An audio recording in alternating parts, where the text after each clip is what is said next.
City light ખાતે આવેલા મોનાલિસા એપાર્ટમેન્ટમાં રહેતા ભરત મોહન ભરવાની ઉર્ફે ભરત સિંધી દ્વારા વાડી ફળિયામાં આવેલા ચકાવાળીની શેરીમાં એપાર્ટમેન્ટ બનાવવામાં આવ્યું હતું. આ એપાર્ટમેન્ટમાં આવેલા 20 ફ્લેટ્સ બિલ્ડર દ્વારા એકથી વધુ લોકોને વેચાણ કરીને છેતરપિંડી આચરવામાં આવી હતી.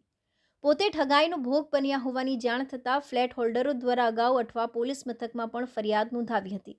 જોકે પોલીસ દ્વારા આ પ્રકરણમાં કુંડળીમાં ગોળ ભાંગવામાં આવ્યો હોવાના આક્ષેપ સાથે ફ્લેટ હોલ્ડરો દ્વારા બિલ્ડરના ઘરે જ વિરોધ પ્રદર્શન કરવામાં આવ્યું હતું.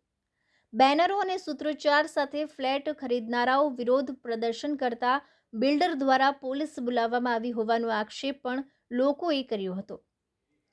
આ સંદર્ભે ફ્લેટ ખરીદનારાઓએ ભારે રોષ સાથે જણાવ્યું હતું કે બિલ્ડર ભરત મોહન ભરવાની દ્વારા એક જ ફ્લેટનું 3 વખત વેચાણ કરી દેવામાં આવ્યું હતું, જેને કારણે છેલ્લા ઘણા સમયથી ફ્લેટ ખરીદનારાઓ દ્વારા કબજા બાબતે બિલ્ડર સાથે માથાકૂટ થઈ રહી છે. બિલ્ડર પાસે ફ્લેટનું પોઝેશન માંગવામાં આવતા તે ધાક ધમકી આપતો હોવાનો આક્ષેપ પણ વ્યક્ત કરવામાં આવી રહ્યો છે. અલબત્ત ફ્લેટ હોલ્ડરો દ્વારા વિરોધ પ્રદર્શનને પગલે પોલીસ બંને પક્ષોને પોલીસ મથકે લઈ ગઈ હોવાનું જાણવા મળ્યું છે.